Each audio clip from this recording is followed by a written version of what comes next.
વિસ્તાર તમે જો તો એમાં બિહાર આવી જાય, ઝારખંડ આવી જાય, ઓરિસ્સા આવી જાય, આસામ આવી જાય, આટલો એરિયા જે છે એ કવર થઈ જતો. તો એ શક્તિશાળી શું કામ? તો કે જો ગંગા ખીણનો પ્રદેશ એ બાજુમાં રહે. બીજું તો કે ઝારખંડ નજીક છે, બરોબર, તો તમને લોખંડ મળી રહેશે. હવે એ સમયે ખેતી શરૂઆત હતી તો લોખંડના ઓજારોનો ઉપયોગ થતો. ખેતીની શરૂઆત હોય, ખેતી થઈ ગઈ છે, ખેતી પુખ્ત વયે છે, સારું એવું ખેતીની ઉપજ મળતી, વેપાર થતો. પણ જો ખેતી છે સારી કરવી તો ઓજારો જોઈએ. તો લોખંડના ઓજારો કોની પાસે હતા? મગધ સામ્રાજ્ય, કેમ કે ઝારખંડ નજીકમાં લોખંડની ખાણો આવેલી છે.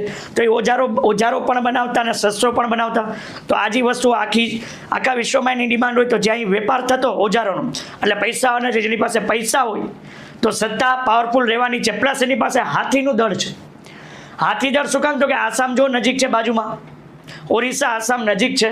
તો જીઓગ્રાફિકલી તમે જો કે આખો ભૌગોલિક વિસ્તાર છે એના હિસાબે મગધને છે શક્તિશાળી રાજ્ય બનવા માટે એને પ્રેરણાની પણ એને આશીર્વાદ